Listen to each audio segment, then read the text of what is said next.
This is the history of perception glass and how red night vision goggles drove soldiers mad during the Vietnam War.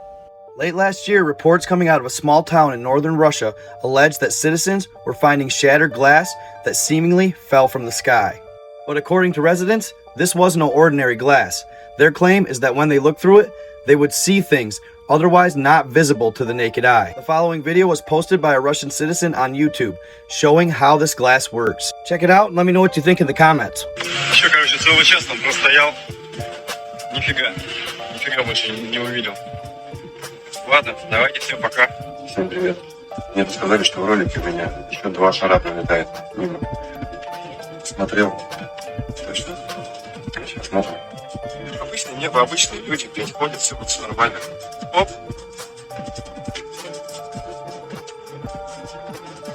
Вот такая. Вот они. Вот 2 шара. Девочка, 2 шара. Даже не заметил во время съемки, когда снимал.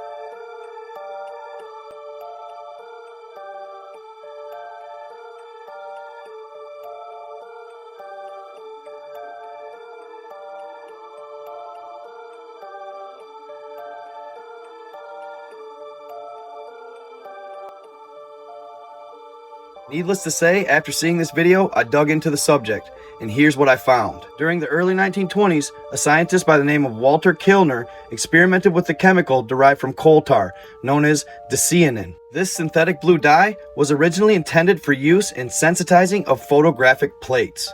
But during his studies, Kilner would discover that there was much more to this unique chemical than initially thought. In the process of making what he called Kilner screens, he realized that something amazing would happen when placing the dye between 2 panes of glass. After putting on what would later be called aura goggles and looking at one of his fellow employees, he'd realized that he could see that employee's aura. For those of you that don't know, aura is said to be the light that emanates from living beings. And this light can range in color, depending on the nature of the person it's surrounding. Those who were good-natured would emanate brighter, more vivid colored lights, while those who were dark in nature would emanate reds and blues. But it wouldn't stop there. It's believed that his goggles would also allow you to see paranormal entities or even UFOs. This is because of the dye's ability to block out the white light spectrum. This allowed for Kilner's goggles to concentrate on the said aura. At the time, this ability was believed to be limited to psychics and astral travelers, but his goggles allowed for average citizens to obtain it. Of course, after Kilner released his findings, his colleagues in the field immediately discredited him, calling it a paranormal hoax. He'd only end up producing a small amount of his goggles, and if you could find them today, they're worth thousands of dollars. The study of Dicyanin dye would continue until the 1940s, when the U.S. put a ban on all use of it. So essentially, many believe that he found a way to reach and see another consciousness, that it allowed you to see in another dimension. After 1940, there was virtually no use of the dye until it resurfaced in 2010. A chemist by the name of Tom Buchamp Arnold would begin producing them again, but was immediately shut down. And you can't help but wonder why. This is the history of perception. I mean, what would be the government's reason for banning Dicyanin? Is it because it allowed people to see in a different realm or dimension or at another frequency? Based on Walter Kilner's account, it seems that yes, it is possible. Even today, soldiers who wear the green night vision claim they see UFOs that they would not see with their naked eye. And this took me to a story of an account that took place during Vietnam with night vision goggles. During Vietnam was when the United States Army first patented and introduced night vision goggles to the soldiers. To test this new technology, they assigned goggles to the more reputable officers' squads to see if they worked proper in the field. So the groups that they supply these goggles to had officers that were more established in Vietnam, meaning that they had been on their 2nd or 3rd tours in country. So they supplied these new night vision goggles to the units, but told the officers and the pilots that they were not to wear them. And though this did raise a few of the men's eyebrows, they just obeyed the orders, and the officers required their teams to wear them as soon as dark fell. At first, the new goggles were a hit. They gave them a tactical advantage, and they allowed them to see very clear at night, just with a little red tint. It wasn't until about a week after wearing them that things started to change very rapidly.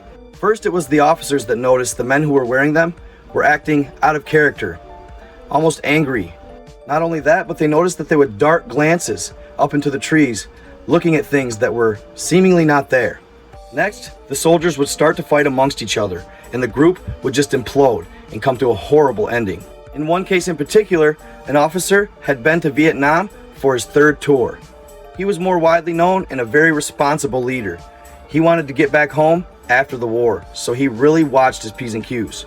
He and his unit had taken off in about 5 or 6 choppers and were headed to the next rendezvous point. The land they were flying over was generally peaceful. He was the lead of the cluster of choppers, and everything was going smoothly for the first 10 or 15 minutes of the flight. Then, darkness fell. "All right, fellas, throw your goggles on. It's time to go dark." He no sooner gave the order when suddenly his gunner started ringing out shots. The captain thought, what the hell? He didn't understand what he was shooting at, as they were flying over a peaceful area. He gets up from the passenger seat at the front of the chopper and starts heading back towards the gunner, and sees that he's shooting not at the ground at the enemy, but in mid-air, parallel to the chopper. The other choppers notice this and suddenly make evasive moves, because he was literally shooting in their direction. "Cease fire, soldier! What the hell are you shooting at?" said the officer. The soldier stops suddenly. He can see that he is sweating bullets, and his eyes are dilated as if he's on pure adrenaline. Knowing that drugs were a problem in Vietnam at this time, he quickly glanced him over and realized he didn't exhibit any behavior of being intoxicated. "Right there, sir! Right there! They're flying right next to us! Don't you see them?" The officer glances over. There's nothing there. "Calm down, soldier. I'm not seeing what you're looking at." "Right there! There's some on the treetops. 2 of them. They're looking at me." A couple more shots ring out. "Cease fire!" Confused, the officer doesn't understand what's going on. Then he looks at the guy. The officer is dumbfounded. He can tell by the look in the soldier's eyes. He believes what he's saying. "Describe them, soldier." "Sir, they have wings. They're about 7 to 8 feet tall. Their faces look almost like gargoyles, and they have horns. They almost remind me of demons." "Aw, come on, soldier, get a grip, get your act together." Then he takes a step back and looks directly at the soldier's goggles. He then hears the voice of his superior. The officers and the pilots are not to wear the goggles. That's when a light bulb goes off. "Give me your night vision goggles, soldier." He hands them over to the officer. He puts them on, and he cannot believe what he sees.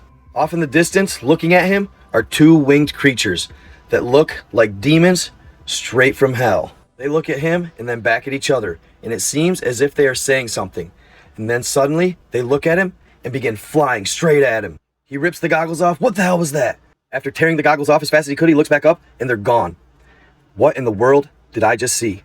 After having this experience, he ran straight to the front of the chopper, got on the mic, and commanded the entire crew to take off the goggles. The rest of the team took them off, and everything was back to normal. They didn't wear them until the green night vision goggles came out. After the incident, the officer described to his superiors that for the next few months, he had night terrors and continued seeing these entities. And he wasn't the only one. His crew was having the same issue. It took them months to get over just that initial short wearing of the red night vision goggles. He'd notify his superiors and later receive praise for the quick action he took when running into the problem.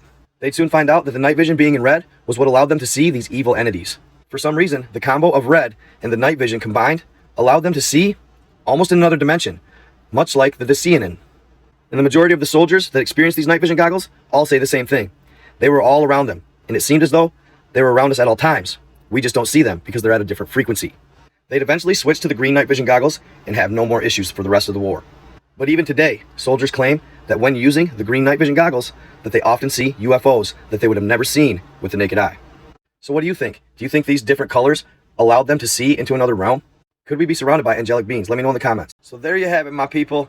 I hope y'all are doing well. It's been too long. I apologize. I've had a little bit of a hiatus slash distraction. Had a few things I need to take care of, but I'm going to be back full time, kicking out videos just like I was. I already have another one on deck.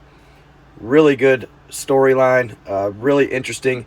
Has to do with super soldiers in World War II and super soldiers from the American Indian Wars from back in the day. So really intriguing. I never even had heard of them until a follower had brought them to my attention. I'm not going to spoil it, but make sure you stay tuned in because it's fire. And I have missed y'all. I'm going to start going back on lives here soon. I promise you, I will be back on lives. I've been getting messages from people saying they miss them, and I miss them just as much, I promise. So I will be going back live real soon. Just had a few things to take care of and had to do, I guess, outside of content creating life for a minute. So got everything squared away. Now, should be smooth sailing, y'all. And I can't wait to get back to it. And I just want to thank y'all for sticking around. Y'all are the best followers, friends, fam, any creator could ask for. And I'm going to make it up to you. So, I know that I'm going to, after this next video, after the Vietnam War video, I'm going to kick back to the Land Beyond the Ice Walls story and kind of continue that on. Not sure if I'll necessarily finish it, but I'm definitely going to do like 2-3 more videos of that story. Then I want to go back and finish the story of the Wingmakers that I posted recently. So again, make sure y'all stay tuned in. It's going to be awesome. Great content. And as always, man, I'm going to keep y'all on the edge of your seat. Cool stuff. Definitely mind-blowing rabbit hole type research content. So that's that. I hope you enjoyed this video. Let me know what you think in the comments of the Dicyanin and why the government banned it possibly, and how you feel about the account in Vietnam. I thought that was very interesting. The red color spectrum, and they were seeing alleged demons. Very crazy. Just curious, I'm going to do a vote of what video you want me to do next. Either the World War II Super Soldier video or the Land Beyond the Ice Walls video. Comment Ice Wall or World War II in the comment section.